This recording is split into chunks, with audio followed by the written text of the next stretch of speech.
1초 후의 미래가 결정되는 찰나의 순간.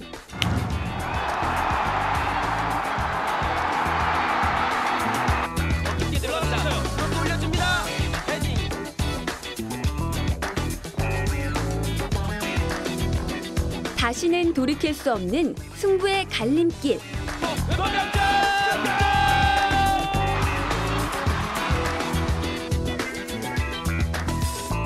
이 짧은 시간에 필요한 것은 바로 집중력.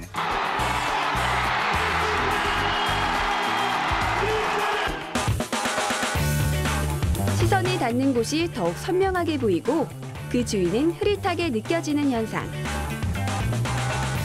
목표물에서 나오는 소리만 들리고 다른 소리는 들리지 않는 현상.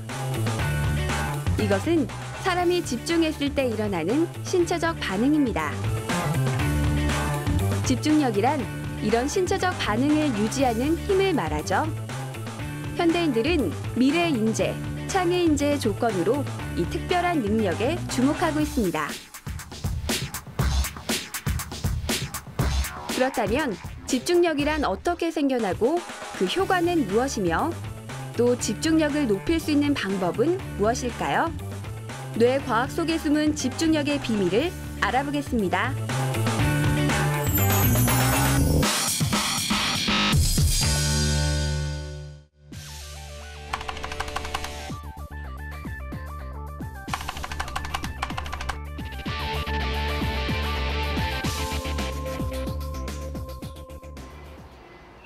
서울의 한 초등학교. 수업을 시작하기 전 아이들은 특별한 시간을 갖습니다. 양손에 무언가를 들고 손을 움직이는 아이들. 자세히 살펴보니 둥글고 길쭉하게 생긴 자석입니다. 이렇게 눈을 감아야 돼. 어떤 느낌이 느껴지는지 잘 집중해서 느껴봐야 돼요. 자, 위에 있는 친구는 이 손을 가져갔더니 너무 가까이 가면 이렇게 붙어. 이게 붙지 않을 정도로 내려가야 돼. 굉장히 신경을 써야 되는 거죠. 붙지 않을 정도 잘. 사실 아이들은 에너지 집중력 스톤을 이용해 집중력 훈련을 하고 있는 것인데요. 자석을 다루는 게 익숙하지 않은 아이들은 아직까지 훈련이라기보다는 놀이처럼 느껴지나 봅니다.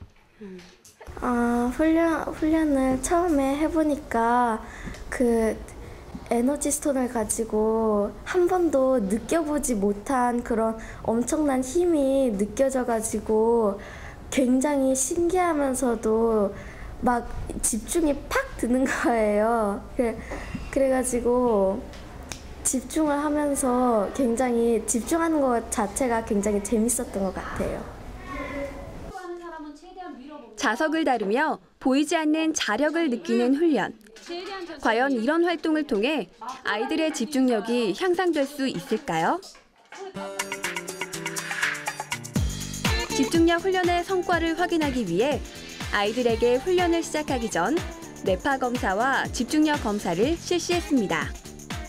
현재 아이들의 집중력이 어느 정도인지, 그리고 평상시 수업 환경에서 아이들은 어떤 뇌파 상태를 나타내고 있는지 알아볼 수 있다고 하는데요. 그렇다면 3주간 아이들이 하게 될 집중력 훈련 방식을 알아볼까요? 기억해야 돼. 자, 오른쪽에 있는 친구는 기억해야 돼. 왜냐면 도와주고 나서 그릴 거니까 그 모양을 기억해야 돼. 기억할 때 여러분의 뇌가 엄청나게 그 시냅스가 정보를 가지고 처리하는 힘이 커지는 거예요. 기억하세요. 정보를 잊지 말고. 아이들이 집중해서 느끼고 기억해야 하는 것은 바로 자기장입니다. 두 개의 자력이 강한 자석을 이용해 자기장이 만들어지는 공간을 인지하는 훈련인데요. 자석이 서로 닿지 않도록 양손의 힘을 조절하면서 자기장의 공간과 움직임을 느끼는 아이들. 아주 잠시라도 주의를 다른 곳으로 돌린다면 순식간에 자석들이 붙어버립니다.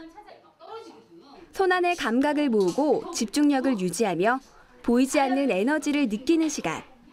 아이들은 3주간 아침마다 이 훈련을 한다고 하는데요. 과연 아이들의 집중력에는 어떤 변화가 일어날까요? 우리는 여기서 잠시 집중력이란 어디서 흘러나오는지 그 근원지를 알아야 할 필요가 있습니다. 인체 내에 존재하는 우주. 아직도 그 깊이를 알 수 없는 인간의 뇌를 단편적인 구조로 살펴보면 크게 6개의 부분으로 나눌 수 있습니다. 대뇌, 소뇌, 간뇌, 중간뇌, 교뇌, 그리고 연수라고 하는 순뇌인데요. 이 중 뇌의 가장 큰 부분을 차지하는 대뇌를 살펴볼까요? 사고와 언어, 감정과 기억 등의 정신활동을 좌우하는 대뇌는 문명의 진화를 이끌어온 인류의 지능, 그리고 창의력과 밀접한 관련이 있습니다. 특히 대뇌의 앞부분을 차지하는 전두엽 중에서도 머리의 이마 앞부분에 위치한 전두엽의 활동은 집중력에 영향을 끼칩니다. 실제로 우리가 어떤 일에 집중하는 순간 전두엽은 뇌의 변연계와 감각 영역에 억제 신호를 보내며 다른 뇌 영역으로부터 들어오는 자극은 감소시킵니다. 다시 말해 집중력을 높여 유지하는 일은 전두엽 기능의 활성화와 상호관계가 있는 것이죠. 3주 후 다시 아이들을 찾았습니다. 수업 시작 전 아이들은 매일 반복적으로 집중력 훈련을 해왔는데요. 자, 이렇게 잡아보세요. 그리고 이게 부딪혀서 소리 나면 안 되죠. 이거를 자기가 자석의 힘이 느껴지는 최대한 먼 거리를 잡아보세요. 느껴지는 먼 거리. 그래서 천천히 돌립니다. 천천히. 아주 천천히. 빨리 돌리면 안 되죠. 느끼려면 천천히 돌려야 됩니다. 땡기면 흘리지 말고 최대한 동그랗게 천천히. 준하나 조금 더 천천히. 오, 천천히. 천천히. 옳지. 아주 잘하고 있어.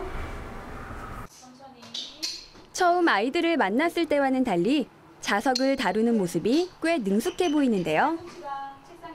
이젠 서투르거나 성급하게 자석을 움직이다가 자석끼리 붙어버리는 실수가 거의 없습니다. 그리고 천천히 움직이는 동작을 유지하는 시간 또한 꽤 길어진 것 같은데요. 집중력 훈련을 시작하기 전과 후, 아이들에겐 어떤 변화가 일어났을까요?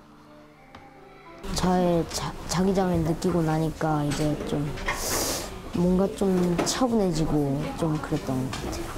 수업에 선생님을 집중하거나 아니면 시험을 볼 때 좀 틀리지 않는 걸 자제할 수 있는 것. 요즘 아이들이 핸드폰이나 컴퓨터에 집중하는 그런 아이들에게 자기 자신에게 집중할 수 있는 그런 계기를 마련해 준 거. 그렇게 해서 가장 큰 변화는 어떤 문제에 부딪혔을 때 굉장히 진지하게 받아들이는 태도가 많이 달라진 것 같습니다.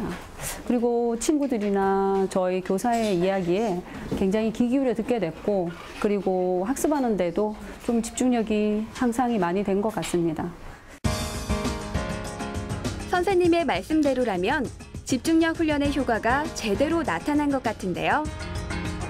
이 그림들로도 학생들의 변화를 알 수 있습니다. 자기장, 즉 에너지의 흐름을 그림으로 표현한 아이들. 처음에는 자석의 힘조차 조절하지 못하던 아이들이 이젠 자유롭게 손에서 느껴지는 자기장의 형체를 그려냅니다. 그만큼 한 부분에 집중하는 시간이 늘어났다는 증거일 텐데요. 객관적인 검증을 위해 다시 한번 아이들에게 뇌파 검사와 주의 집중력 검사를 실시했습니다. 3주 동안의 집중력 훈련. 결코 길지 않은 시간이지만 아이들의 집중력에 어떤 변화가 생겼다면 뇌파 검사와 주의 집중력 검사에서도 분명 차이가 나타나겠죠. 며칠 후 학생들의 데이터가 나왔다는 연락을 받고 집중력 향상 프로그램을 주관한 한국뇌과학연구원을 찾았습니다. 한국뇌과학연구원은 인간 뇌의 실질적인 활용 분야와 개발 가능 분야를 중점적으로 연구하기 위해 설립된 민간 연구기관인데요. 학생들이 집중력 훈련을 시작하기 전과 후의 뇌파, 분석 결과는 어떻게 나왔을까요? 1개월 에너지 집중력 스톤 훈련을 마치고 나니 뇌파 측정 결과로 그 SM알파와 세타파가 증가한 것이 발견이 됐습니다.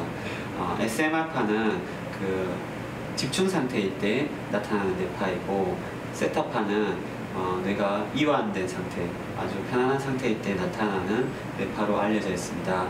그래서 이 두 가지 파가 유의미하게 증가했다는 의미는 아주 이완된 집중 상태가 나타났다고 볼 수 있습니다. 뇌에는 사람의 활동에 따라 다양한 뇌파가 나타나는데요. 뇌의 활성화 여부에 따라 그 변화를 주파수로 측정할 수 있습니다. 뇌파는 주파수에 따라 델타, 세타, 알파, 베타, 감마파로 나눌 수 있는데요. 뇌가 활발히 활동할수록 주파수가 높아집니다. 세타파는 깊은 명상을 할 때나 노곤노곤 졸릴 때 혹은 잠들기 전에 발생하고요. 알파파는 심신이 편안한 상태일 때 나타납니다. 창의적인 사고를 할 때도 알파파가 증가한다고 하네요. 베타파는 각성 상태나 깨어있을 때 혹은 긴장할 때 나타나는 뇌파입니다. 이 알파파와 베타파 사이 주파수를 SMR파라고 하는데요. 뇌가 깨어있는 각성 상태지만 긴장하지 않고 마음이 안정됐을 때 나타난다고 합니다. 학생들의 뇌파 검사 결과 각성 상태를 나타내는 베타파의 증가와 함께 SMR파와 세타파가 증가한 것을 알 수 있었는데요. 그렇다면 이 두 가지 뇌파의 활성도는 집중력과 어떤 관련이 있는 걸까요? 우리가 집중력이 향상이 될 때 나타나는 뇌파는 먼저 SMR파가 증가를 하고 보다도 그 안정된 집중 상태 때는 알파파가 증가를 하고요. 보다 깊은 집중 상태 때는 세타파가 증가하는 것으로 그렇게 학계에 보고가 되고 있습니다. 집중력 훈련을 한 학생들의 뇌파에서 이러한 변화가 나타났다는 것은 훈련 전보다 집중력이 생겼거나 집중력을 유지하는 힘이 생겼다는 증거인데요. 집중하는 능력은 선천적인 것이 아니라 훈련을 통해 키울 수 있다는 사실. 이를 뒷받침해줄 검사가 또 하나 있죠.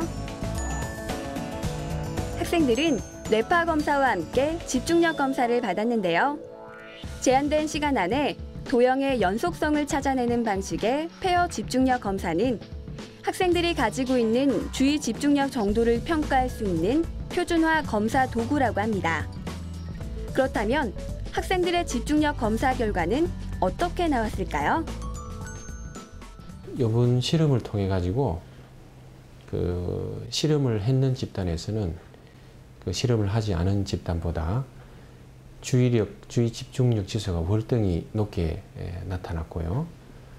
또 한 가지 같이 높게 나타난 것은 주의 집중력 정도도 높았지만 그 주의력 끈기, 즉 다시 말해서 주의력 지속성도 상당히 높게 나타났습니다. 집중력. 우리는 왜 집중력을 높이기 위해 노력하는 걸까요? 집중하는 힘은 우리 삶 전반에 영향을 끼칠 수 있습니다. 특히 뇌가 발달하는 시기에 집중력을 끌어올린다면 학습 능력과 효율을 높이는 데 단연 도움이 되겠죠? 이외에도 집중력은 단기 기억력, 순발력, 사고의 유연성, 그리고 창의적, 융합적인 사고를 이끌어내는 역할을 하며 우리 자녀들이 창의 융합 인재로 성장하는 데 단단한 기반이 되는 힘이 될 수 있습니다. 최근에는 자녀의 숨은 집중력을 개발하기 위해 다양한 훈련 방법을 찾는 부모들이 늘고 있다고 하는데요. 그중 한 곳을 찾아가 봤습니다. 익숙하게 동작을 취하는 아이들. 두뇌 훈련은 어릴 때부터 시작하는 것이 효과가 높다고 하는데요. 여러 가지 동작들을 하면서 요구되는 것은 집중과 동시에 감정과 행동의 절제력, 그리고 마음의 평정심입니다. 천천히 바른 정면 상체만 쭉 돌려주세요. 나 더 이상 못 가겠어. 거기서 조금만 더 갑니다. 좀 전에 뇌파 연구 결과에서 봤듯이 집중할 때 나오는 SMR파와 세타파는 뇌가 편안하게 이완된 상태에서 나타나기 때문입니다. 몸과 마음이 여유롭고 안정된 상태에서 발휘되는 집중력. 아이들은 결코 쉽지 않은 절제된 동작들을 소화해내며 훈련에 몰입합니다. 전문 기관에 가지 않고도 우리가 집중력 훈련을 할 수 있다면 더욱 좋을 텐데요. 그렇다면 몇 가지 훈련 동작을 배워볼까요? 자, 지금 보여드릴 동작은 무한대 훈련입니다. 이 훈련은 좌우뇌를 통합적으로 활용해서 언어적 사고의 흐름과 자기의 표현력을 높여주는 훈련입니다. 왼손을 사용해서 같은 방법으로 동작을 또 같이 해줍니다. 주의사항은 동작을 취할 때 엄지손가락을 계속해서 시선이 따라갈 수 있게 천천히 호흡을 하면서 집중합니다. 다음 동작은 학다리 자세입니다. 학다리 자세는 머리를 맑게 해주고 몸의 균형 감각을 키워주고 표현력을 높여주며 집중력을 키워주는 자세입니다.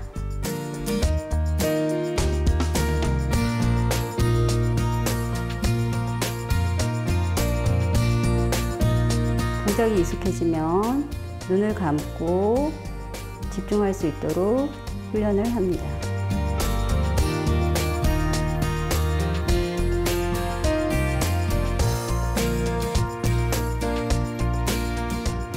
옛날에는 제가 좀 산만하고 그랬는데 그런 것도 좀 잡히고 뭐 특별히 집에서 공부를 특별히 안 해도 어느 정도 성적이 나오는 것 같기도 하고 그다음에 체력 같은 것도 길러져서 생활하는데 조금 더 편리한 것 같아요. 먼저 이제 초등학교 때부터 이제 학습에 이제 도움이 되려고 하기 시작을 하게 되는데 점점 하다 보니까 일상생활에도 도움이 되고 학교 뭐 생활이라든지 이제 사회에 나가서 인간관계라든지 이런 게 많이 발전이 됐어요. 여러분의 집중력은 어느 정도인가요?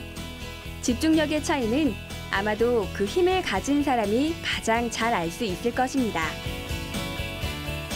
내가 가진 그 능력이 어느 정도인지 진단해보는 것도 나를 성장시키고 개발하는 방법 중 하나일 텐데요.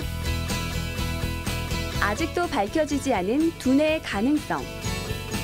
그 깊고 깊은 비밀의 문을 열 열쇠는 바로 우리의 아이들에게 달려 있습니다.